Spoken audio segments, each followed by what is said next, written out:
Se eu puder escolher um tema, ou pelo menos sobre o assunto, eu poderia dizer para você que o que nós vamos falar é sobre o poder das decisões. Mas o tema é esse aqui, põe para mim. Se eu decido, Deus decide. Você pode repetir isso junto comigo? Diga, se eu decido, Deus decide. Diga para o seu irmão, se você decidir, Deus decide também. Nós falamos aqui que se duas pessoas concordarem sobre algo na terra, também será ligado no céu. Quando nós olhamos para o profeta Elias, nós vemos era um homem que o que ele decidia, parece que Deus resolvia assinar embaixo. Certa vez a Bíblia diz que Elias disse para o rei que iria chover. Ele profetizou. E ele falou assim, fique tranquilo rei, porque vai vir chuva por aí. Já não chovia já há alguns anos. Nunca lembro se é 3 ou 4. Aí quando ele diz que vai chover, ele diz assim, ei, fique tranquilo, porque vem chuva por aí. Você sabe o que Elias vai fazer, irmão? Ele sobe para o monte para orar. E ele vai falar o que para Deus? Deus, eu falei que ia chover, Jesus. Agora tem que chover. Aí ele falou para o moço assim, ó, dá uma olhadinha lá, para ver como é que está o céu. Ele falou, ih rapaz, está limpo, limpo, limpo. Não tem uma nuvem no céu. Aí ele volta. Senhor, eu falei para o rei que ia chover. Aí ele fala para o moço, vai lá e dá uma olhadinha. O moço vai pela terceira vez já. Ele olha. E aí? Como é que está o céu? Ele falou, olha, talvez uma pessoa sem fé diria assim, não é com cara de chuva, mas tem uma nuvem do tamanho da mão de um homem. Aí ele, você corre lá e diz para o rei, fecha a janela, abre o guarda-chuva, prepara o quintal, tira a roupa do varal, porque vai vir chuva por aí. Sabe o que eu aprendo aqui, irmãos? Que aquilo que nós decidimos, Ele decide por nós. Se você decidir por algo que glorifica o Senhor, Deus vai decidir sobre esse favor. Por isso que é importante nós entendermos o processo, o princípio. E eu quero ler um texto que nos ensina isso no Novo Testamento, inclusive numa passagem através de Jesus. E é por isso que eu peço que você esteja atento em Mateus capítulo 26. Vou ler a partir do verso 20 até o verso 25. Que diz assim, ó. Ao cair da tarde, Jesus pôs-se à mesa com os 12 discípulos. Com quantas pessoas ele estava ali? E quem eram eles? Diga, discípulos. Todos eles eram discípulos? Sim ou não? 12. A Bíblia diz que eram 12 discípulos. Então, 12 discípulos. Então, tá bom. Isso é importante, porque daqui a pouco nós vamos falar sobre isso. Verso 21. E enquanto comiam, Jesus disse, em verdade lhes digo, que um de vocês vai me trair. E eles, muito entristecidos, começaram um por um a perguntar-lhe, por acaso seria eu, Senhor? Se fosse alguém em espanhol, diria o quê? Porventura sou eu, Senhor? É isso? Jesus respondeu, o que comigo põe a mão no prato, esse vai me trair. O Filho do Homem vai, como está escrito a seu respeito, mas ai daquele por quem o Filho do Homem está sendo traído. Melhor seria para ele se nunca tivesse nascido. Então Judas, que o traía, perguntou, por acaso sou eu, mestre? Jesus respondeu, você acabou de dizer isso. Por acaso sou eu? Sabe o que eu percebo nessa mesa, onde tem 13 pessoas, Jesus mais 12? Que todos eles tinham a compreensão de que Jesus sabia sobre o futuro. Jesus sabia sobre todas as coisas, a ponto de perguntar, sou eu?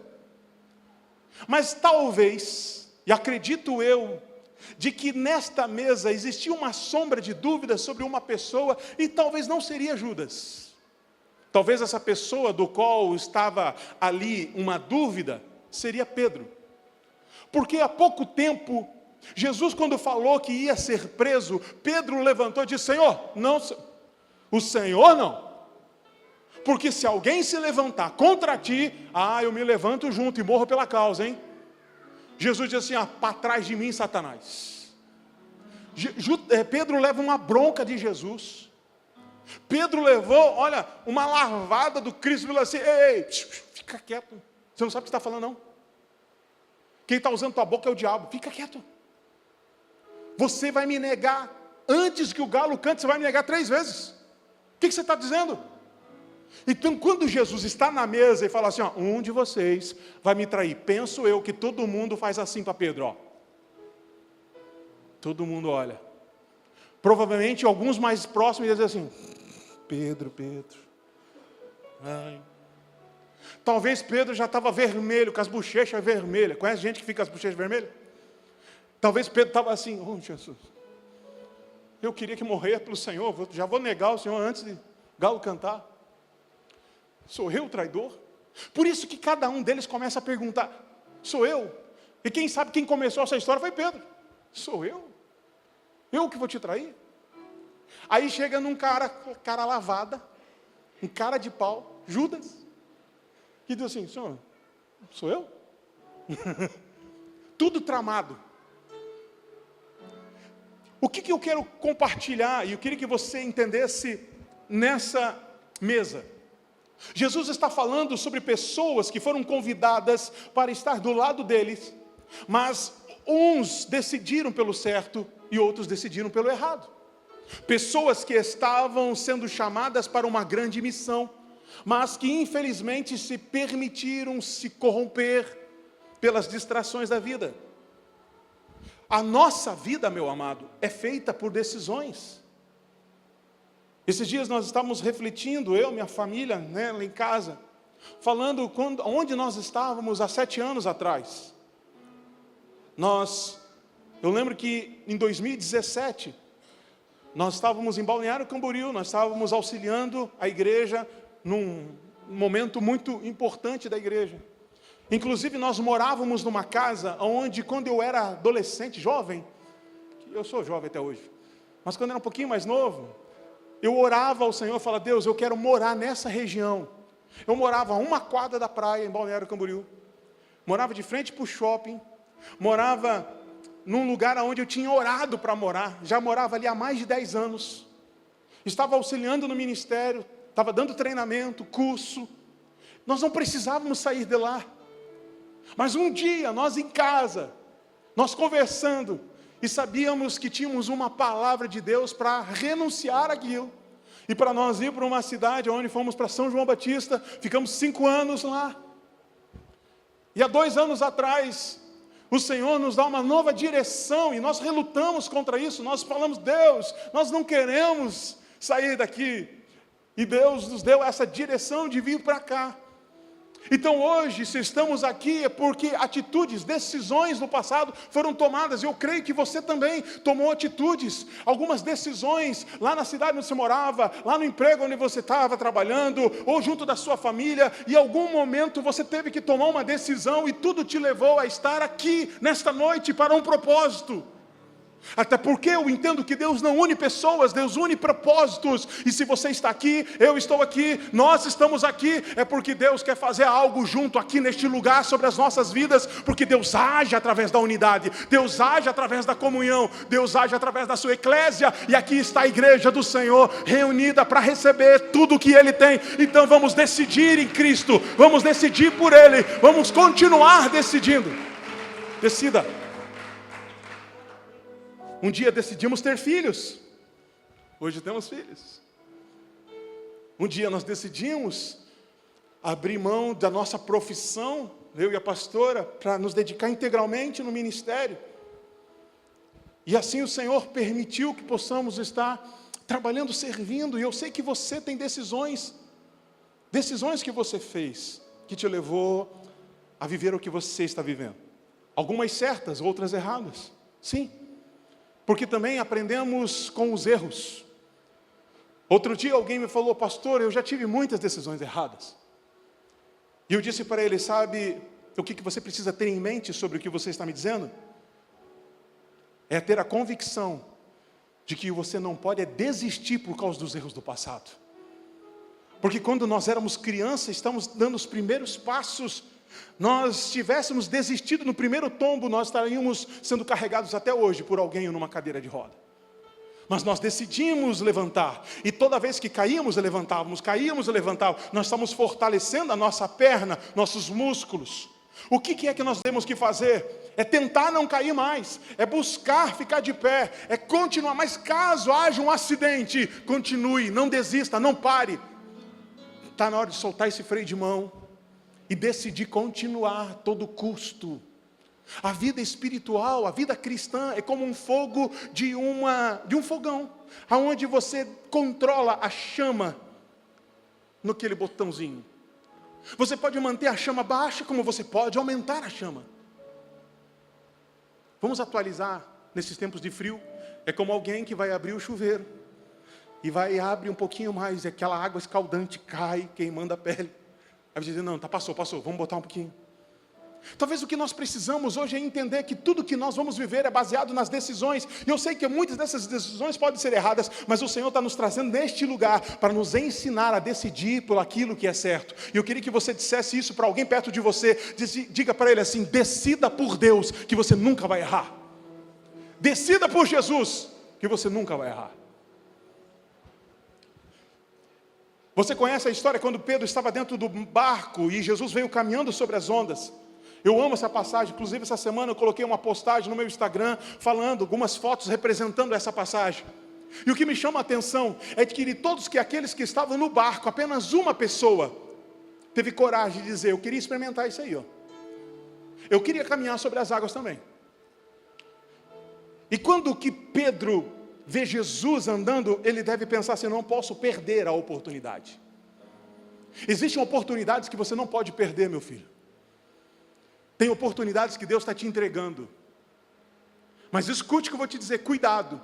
Porque tem oportunidades que não é Deus dando, e você acha que é Deus. Pedro, quando vê Jesus andando sobre as águas, ele diz, eu não posso perder essa oportunidade. Eu vou caminhar, porém eu não sou doido de sair do barco sem primeiro ter de Jesus uma palavra. Diga, eu preciso de uma palavra. É uma palavra que vai te impulsionar a andar no sobrenatural. A ver a provisão, o milagre de Deus, a presença de Deus, a experimentar o impossível, e foi isso que Pedro fez. Ele não saiu do barco sem antes ter uma palavra. Eu aprendi, eu anotei aqui sobre 3 tipos de pessoas, quando falam de oportunidades. Existem pessoas inferiores que perdem oportunidades, mas existem pessoas comuns que aproveitam as oportunidades. Agora, existem pessoas extraordinárias que criam oportunidades. Por isso que eu e você temos que decidir que tipo de pessoas somos. Estamos sendo pessoas que estamos perdendo, aproveitando, ou estamos criando. Você conhece o homem que criou a Ford, Henry Ford? Ele deixou uma frase que ficou muito famosa, inclusive fizeram até camisetas com essa frase. E a frase que ele deixou foi, se você pensa que pode ou se você pensa que não pode, de qualquer forma você está certo. Existem decisões que você vai ter que tomar e você tem que saber se você vai entrar nela com fé ou sem fé. Porque dependendo como você entrar, você está determinando se vai dar certo ou não. Quando nós olhamos para a história de Davi, que foi levar 10 queijos para o general, lá no arraial, onde estava acontecendo o encontro de Israel, o exército de Israel com os filisteus, e ali estava o gigante Golias. A Bíblia diz que Davi, que foi levar um alimento enviado pelo seu pai, ele podia ter simplesmente pego a sacola, entregado para o general lá, e falou, ó, meu pai mandou entregar. E poderia ter voltado para casa. Ou então diz assim, rapaz, olha onde que eu estou. Vai ter luta hoje aí. Tem um grandão ali afrontando uns frouxos. Ah, eu quero ver onde vai dar isso. E Davi poderia ter sentado na arquibancada. Podia estar só assistindo. Mas o que Davi faz? Não se conforma com a situação. Davi diz, eu não vou perder uma oportunidade. Ainda mais sabendo que aquele que vencesse Golias ia ter alguns prêmios. O rei Saul ia entregar a filha dele para que pudesse ser a princesa, a esposa desse vencedor. Os tributos, as taxações, né, os impostos não seriam mais cobrados. E ainda receberia a capa do rei. Ah, irmão, Davi fala assim, rapaz, é eu mesmo. Para casar com a bonitona, para minha família não pagar mais imposto. E ainda vou ter a vestimenta. Sou eu. O seu Saul, como é que faz aí para lutar? Estou me candidatando aí. Sabe, tem coisas, irmão, que a gente acaba perdendo a oportunidade por medo, falta de fé. Existem coisas que nós estamos deixando passar e era uma oportunidade que Deus estava colocando no seu caminho para dizer assim, quero ver até onde vai a sua fé.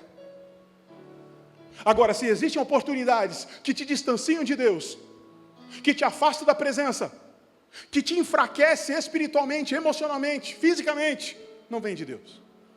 E você precisa ter essa consciência de quem é você, porque Deus sabe quem é. Deus sabe quem Ele criou. Deus sabe qual é o projeto que Ele tem para você. E Deus quer que você viva na plenitude da sua vontade. Você conhece quem foi o criador da lâmpada? Thomas Edison. Eu estava estudando sobre ele, lendo um pouquinho sobre ele. E eu descobri que Thomas Edison criou mais de 1000 invenções. Uma delas foi a lâmpada incandescente. Mas na hora de criar a lâmpada, até chegar na perfeição da lâmpada incandescente, ele precisou fazer isso por pelo menos 10.000 vezes. Eu falei hoje de manhã assim, já pensou Thomas Edison? Falou assim, olha, eu já trabalhei 5.000 vezes nesse projeto e não deu certo. Vai dar certo não. Ou ele podia dizer assim, já faz 6.000 vezes. Faz 7.000 vezes que estou tentando, está dando certo. Pode ser 9.999 vezes. Se ele tivesse desistido em qualquer uma dessas, não existia lâmpada incandescente. Mas 10.000 tentativas. Uma repórter perguntou para ele, o que o senhor tem a dizer, sabendo que o senhor errou 10.000 vezes, quase 10.000 vezes. Ele falou, eu não errei quase 10.000 vezes. Eu aprendi quase 10.000 vezes como não fazer algo. Quais são as decisões que você tomou, quais são as atitudes que você tem tomado e que tem te encorajado, te fortalecido, inclusive te direcionado a viver o propósito de Deus? Eu aprendi que decisões constroem, mas a inércia destrói. Assim como as decisões constroem, a inércia, ficar parado. Tem gente falando assim, não, mas se eu não fizer nada, não vai acontecer nada. Não é bem assim. Se você parou de regar uma planta, ela vai morrer. Se você parou de investir na sua vida espiritual, ela vai morrer. Se você parar de investir no seu relacionamento, o seu casamento vai morrer. Tem coisas que você não precisa fazer alguma coisa errada para ela morrer. Às vezes não fazer nada também mata. Deus não te chamou para estar inércio, Deus não te chamou para estar estagnado, Deus te chamou para ser vivo, para estar em movimento, para você ser usado por Ele, para tomar atitudes pela fé, através de uma palavra. Judas perdeu a maior das oportunidades que teve, irmão. Quando olhamos para a vida de Judas, nós percebemos que ele andou com a porta, mas não entrou nela. Judas andou com o caminho, mas preferiu um atalho. Andou com a luz, mas preferiu as trevas. Andou com a vida, mas preferiu a morte. Ele andou com o dono do céu, mas preferiu o inferno. E olha que Judas tinha algumas qualidades. Judas era um bom administrador. Inclusive Jesus escolhe ele para ser parte do seu ministério da tesouraria. E ainda assim ele decidiu roubar aquilo que não era dele. Você sabe que o nome Judas significa louvor? Eu não sei se você sabe, mas antigamente as pessoas davam nome segundo as circunstâncias que eles estavam vivendo, ou então aquilo que eles profetizavam sobre a criança. No caso de um menino, eles circuncidavam no 8º dia. Por que no 8º? Porque eram 7 dias de oração e de jejum em favor daquela criança. Quando era um menino, eles se alegravam porque diziam, Deus nos deu um varão, e este varão vai ser a diferença na terra. Todos os filhos homens carregavam nas costas uma promessa de que Deus os usaria de forma grandiosa. Por isso oravam e jejuavam em cima de uma criança, e no 8º dia faziam a aliança da circuncisão, porque diziam, a partir de hoje, ele não está abandonado, ele tem um Deus com ele. E Judas Como judeu, ele foi circuncidado. Provavelmente os seus pais tinham uma expectativa. Quem seria Judas? Então coloca o nome dessa criança de louvor. Alguém que nasceu para louvar. Alguém que nasceu para adorar. Mas uma decisão errada tira ele do propósito. Uma decisão errada faz com que ele tenha prejuízo pessoal, ministerial, espiritual. Judas estava na lista do Cristo, do nosso mestre, para que ele pudesse se tornar um dos apóstolos. Deus olhava para Judas e via alguém com potencial para ser um dos apóstolos. Judas conviveu 3 anos e meio com Jesus, mas não se converteu. Da mesma maneira como uma pessoa fica plantada na garagem não torna ela um carro, também da mesma maneira, você vir à igreja não lhe torna um cristão, se não houver uma decisão. Até rimou, né? Dá para fazer uma música, hein? Da mesma maneira como você vir à igreja não lhe fará ser um cristão, se não houver uma decisão. Então a nossa vida é movida por decisões. Decisões. Sabe o que é um problema que eu vejo na vida de Judas? Judas se acostumou com o sagrado. Judas via milagres, Kleber. Judas via Deus curar, Jesus curar as pessoas, falar sobre o amanhã. Jesus foi muito usado, a própria Bíblia diz que se fossem escritos os milagres de Cristo em livros, não caberia em todo mundo, porque foram muitos milagres. Judas viu muitos desses milagres, mas ele se acostumou com isso. Sabe, o nosso problema, irmão, está muitas vezes nisso. A gente se acostuma com o santo, com o sagrado. Ah, é só mais um culto. Ah, é só mais um PG. Ah, é só mais uma oração. Não. Valorize cada momento, pois isso é uma oportunidade que Deus tem para que você decida e ter a sua vida mudada. Decidir é uma demonstração de carinho, de gratidão. Lembre dos 10 leprosos, que todos eles foram curados, mas apenas um volta para agradecer. Voltar para agradecer. Essa é uma atitude, uma decisão de poucas pessoas. Então quem volta, quem decide, demonstra gratidão. Judas fez parte daqueles que foram enviados para pregar a palavra, mas não viveu o que pregava. Alguns erros de Judas que nós podemos aprender nessa passagem. Você sabe que Judas traiu Cristo, mas ele trai também o nome sobre todo nome. Existe uma história do Alexandre o Grande, o rei, e diz que um dia ele ficou sabendo que no seu povoado existia um rapaz que estava agindo de maneiras constrangedoras, deixando os outros muito constrangidos da sua forma de fazer, lidar, brincar, do seu palavreado. E claro que no meio de um povoado, isso é quase impossível de você deter, porque cada um tem a sua personalidade. Mas o rei decide chamar esse rapaz por uma situação específica, porque este rapaz tinha o mesmo nome que ele. Ele descobriu que este camarada que estava agindo de forma errada no meio do povoado, tinha o mesmo nome que o rei, era Alexandre. Então o Alexandre, o rei, manda chamar o Alexandre, o plebeu, e ele coloca ele diante dele e ele diz assim: você só tem 2 escolhas, ou você muda a sua atitude, ou você muda o seu nome. Judas traiu o nome sobre todo nome. Nós lemos no início, e eu falei que em volta da mesa tinha 12 pessoas, e eles eram o quê? Discípulos.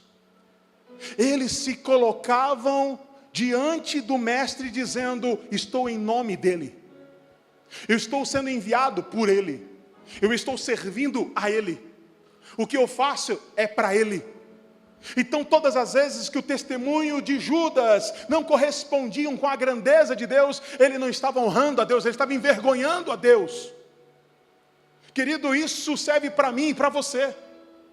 Nós estamos aqui para dizer: somos cristãos. Será que somos cristãos? Será que nós temos um compromisso, uma aliança verdadeira a ponto de sermos chamados como Cristo? Porque a palavra cristão é Cristo menor. Você age de acordo com a grandeza de Deus lá no seu trabalho?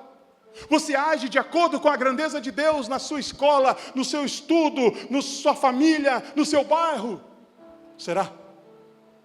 Porque tudo que nós precisamos é honrar o nome dEle, glorificar o nome dEle. Você está aqui porque Deus quer que você seja conhecido por onde passar, por causa da grandeza dEle. Judas trai também o seu talento. Judas tinha uma possibilidade, uma capacidade de ser um bom administrador, mas se deixou corromper com aquilo que ele estava envolvido. Isso é triste. Você lembra da passagem da mulher que quebrou um vidro, um jarro de alabastro, para derramar óleo, o perfume sobre Jesus? É interessante que quando ela quebra o vaso, diz a Bíblia que este vaso custava 300 denários, 300 moedas de prata. E quando Judas vê aquele vaso sendo quebrado, ele diz: mulher do céu, é muito dinheiro que você está desperdiçando. Porque tem gente que acha que entregar algo aos pés do Senhor é desperdício. Tem gente que acha que quando você trabalha no serviço, no ministério, é desperdício. Tem gente que acha que quando você sai de casa para vir a um culto, buscar uma palavra, é desperdício. Tem pessoas que dizem, sabe aquela oferta, sabe você o seu dízimo, sabe o seu louvor, sabe os seus talentos, é um desperdício. Tem pessoas que não vão entender aquilo que você está fazendo. Mas digo algo para você, fique tranquilo, porque Deus entende, Deus recebe, Deus compreende, Deus ama isso. 300 moedas de prata.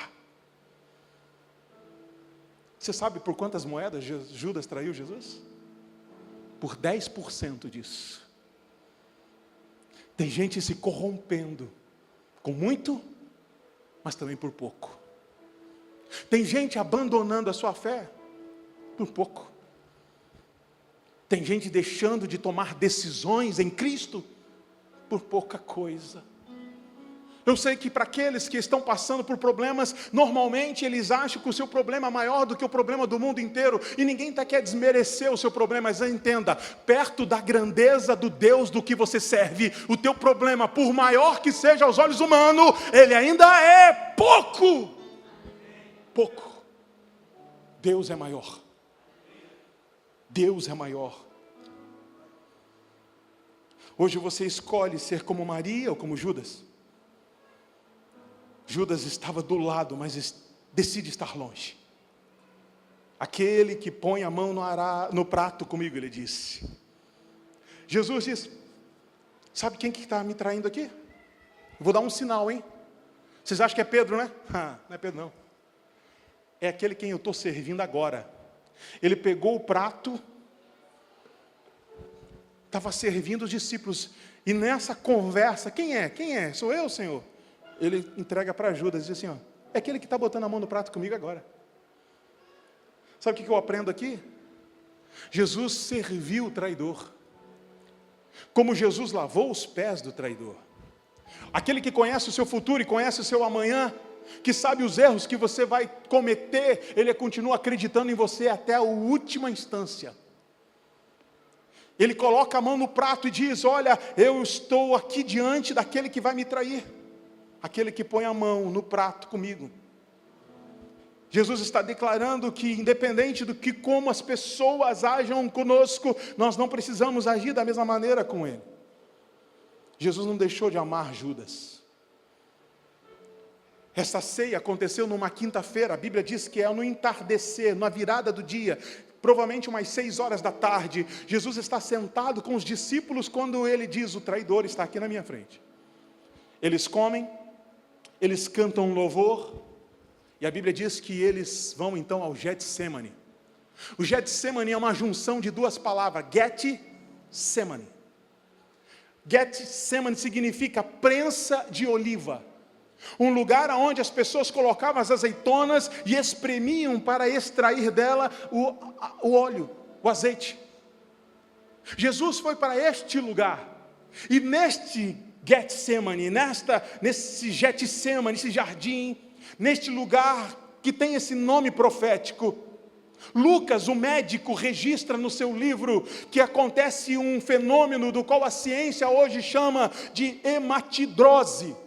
É onde os poros se dilatam e o suor sai acompanhado com sangue. E isso só acontece quando uma pessoa está num estágio avançado de angústia. Jesus estava num lugar onde prensado saía azeite. Jesus estava ali sendo prensado emocionalmente, espiritualmente, e ele estava extraindo dele, estava saindo dele sangue. O chicote não estava nas suas costas, a coroa não estava na sua cabeça, ainda ele não tinha sido crucificado, mas existia sangue no seu semblante. E é nessa madrugada que quem aparece? Judas, com os soldados, do qual ele deixa apenas um recado: aquele quem eu beijar, este será o mestre que vocês têm que prender.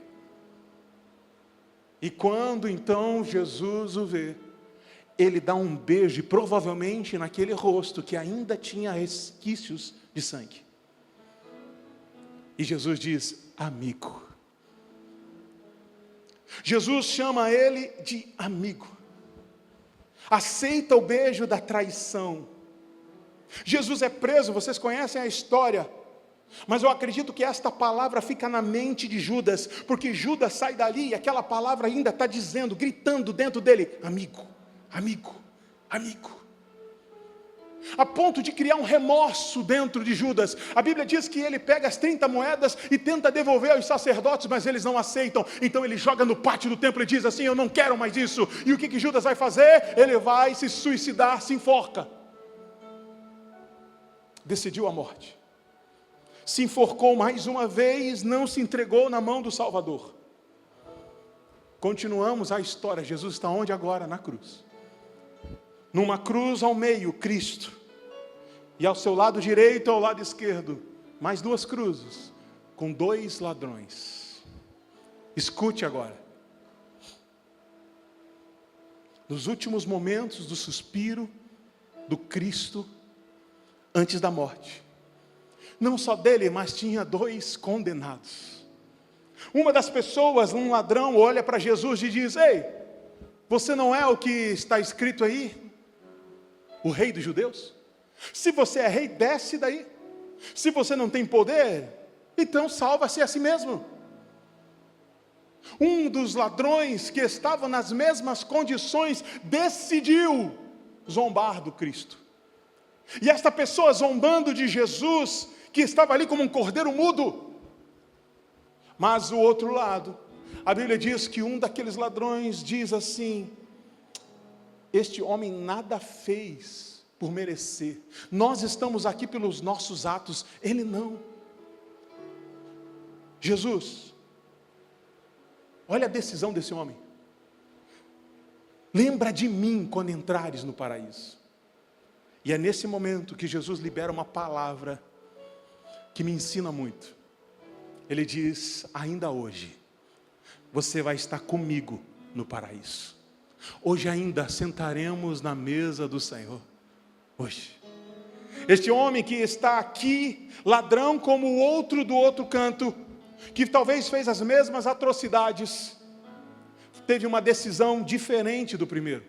Uma decisão de buscar misericórdia, uma decisão de falar com Cristo, pedindo a Ele que Ele o ajudasse nos seus últimos minutos de vida.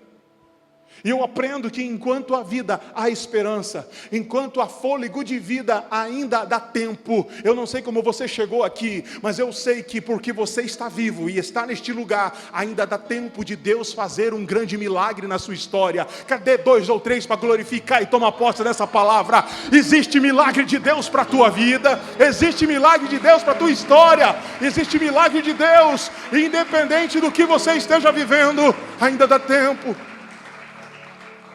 Uma decisão, diga assim comigo bem forte: uma decisão certa anula todas as decisões erradas.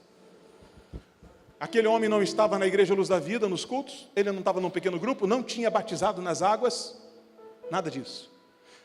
Mas ele fez uma oração. A sua decisão por Cristo anulou todo o seu passado errado. Você chegou aqui talvez dizendo: eu errei muito, pastor. Decisões erradas. Mas por causa de uma decisão certa, Deus pode apagar o seu passado e escrever uma nova história. Deus pode te dar novas experiências. Deixa eu lhe falar o que diz Provérbios, capítulo 16, verso 3. Um texto que você conhece muito bem e diz: peça a Deus que abençoe os seus planos e eles darão certo. Eu gostei desta versão e eu queria transmitir isso para você, desta linguagem que diz assim: apresente ao Senhor os teus planos e Ele fará com que cada um deles aconteçam e dê certo. Por isso que Provérbios, capítulo 19, verso 21, Salomão escreve: o homem sonha e faz planos, mas é a resposta, mas é o Senhor que realiza a sua vontade. Você pode sonhar, pode planejar, mas o Senhor é quem realiza a sua vontade. Você conhece Noé, que decidiu construir um barco, um navio gigante, sem experiência nenhuma. Nenhuma. Noé não tinha experiência com embarcação, não era homem do mar, mas decidiu fazer o que Deus tinha como sua vontade plena e absoluta. E um grande milagre acontece. O impossível de Deus vai acontecer.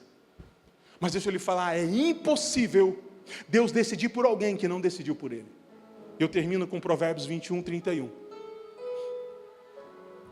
O cavalo é preparado para o dia da batalha, mas é o Senhor que dá a vitória. Diga: a minha vitória vem do Senhor, mas eu preciso estar preparado. Talvez muitos cavalos estão sendo preparados. Para quê? Para ir à batalha. Mas quem que vai dar a vitória? É o Senhor. Deus jamais daria a vitória se não houvesse um exército que fosse à batalha. Os cavalos precisam estar preparados.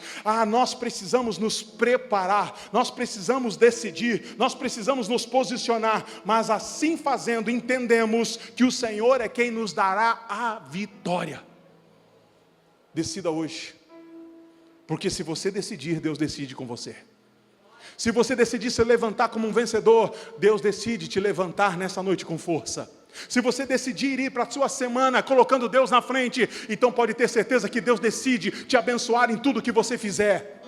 Se você decidir honrar a Ele através das suas atitudes, então Deus decide te abençoar, porque Ele é um Deus que honra a sua palavra. Você pode ficar de pé? Você pode fechar os seus olhos por um instante? E eu quero fazer uma oração com você muito, muito importante nessa noite. Uma oração que tem tudo a ver com as suas decisões. Ainda que as suas decisões erradas, antigas, ainda que as suas decisões no passado não foram segundo o desejo, a vontade de Deus, ainda que as suas decisões você admita, você reconhece que não foram bem sucedidas, decisões que tinham mais a ver com a sua própria vontade do que com a vontade de Deus. E talvez tudo que você precisa hoje é dizer isso para o Senhor: Pai, me perdoe. Me perdoe porque eu decidi errado. Mas a partir deste culto eu não quero sair daqui sem ter uma palavra. Eu não quero, Senhor, fazer algo que não seja do teu querer. Por isso me dê uma palavra. Deus, me dê uma palavra. Deus, me dê uma palavra. E eu creio que o Espírito Santo vai trazer paz ao seu coração. Eu creio que o Espírito Santo vai te conduzir. Quem sabe você tem algo para fechar, um negócio para fechar essa semana. Quem sabe você tem algumas atitudes que você precisa administrar e você precisa colocar em prática. Quem sabe são questões de pessoais, questões de saúde, questão de começar um exercício, quem sabe é uma nova maneira de se alimentar bem, e você já tentou, mas não conseguiu, mas você não tinha uma palavra. Mas nessa noite, neste culto, eu quero declarar sobre você, que aquilo que você veio buscar, você vai levar, porque há uma palavra de poder sobre a tua vida, e aquilo que você for fazer, você não vai fazer por qualquer motivo, você vai fazer para a glória dEle, e por ser para a glória de Deus, vai dar certo. Vai dar certo, porque Deus será glorificado nisso, Deus será honrado por isso. Creia, o Espírito Santo quer testificar ao seu coração aquilo que você veio buscar. Eu vou orar por você nesse sentido. E a segunda oração, na verdade é uma outra oração, não quer dizer que seja a segunda. porque essa pode também ser a primeira, que é se você andou longe dos caminhos do Senhor, por também decisões erradas, mas hoje gostaria de decidir por Cristo, renovar a sua aliança, se aproximar dEle, e viver uma nova fase nesse relacionamento. Eu quero orar também por você. Por isso eu vou convidar aqui toda a igreja com os olhos fechados, e se possível coloque a mão no seu coração. O seu coração é o alvo do Senhor, o alvo das suas emoções. Simbolicamente você está dizendo: Senhor, eu preciso do Senhor aqui conduzindo a minha vida. O meu coração é um motor que bombeia o sangue para todo o meu corpo, mas eu sei que se não for o Senhor eu não tenho vida. Então vem aqui, Senhor, no meu coração, e você, junto com toda a igreja, possa repetir comigo assim: Senhor Jesus, eu decido entregar a minha vida nas tuas mãos. Diga bem forte: eu sou, a partir de hoje, seu filho, pois eu te recebo como meu Senhor e Salvador. Perdoa os meus pecados e escreve o meu nome no livro da vida, para nunca mais ser apagado. A minha aliança é renovada nessa noite, em nome de Jesus. Ainda com os olhos fechados, eu queria que só levantasse as mãos, você que andou longe dos caminhos do Senhor, mas está renovando a sua aliança hoje. Você que esteve longe do Senhor, mas hoje quer completamente viver dedicado à vontade dEle, para que Ele faça o impossível. Levanta a sua mão bem alto, eu quero orar por você, em nome de Jesus. Deus abençoe, Deus abençoe, Deus abençoe sua vida. Glória a Deus por você que está renovando a sua aliança hoje, em nome de Jesus. E eu vou orar com você, queridos.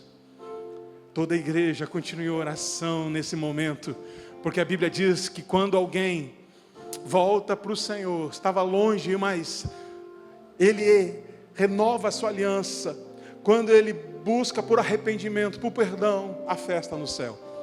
Pai, eu oro por essas pessoas que levantaram as mãos, que o Senhor os encontre neste momento de maneira grandiosa, trazendo um renovo sobre o seu físico, sobre as suas emoções, mas principalmente sobre o seu espírito.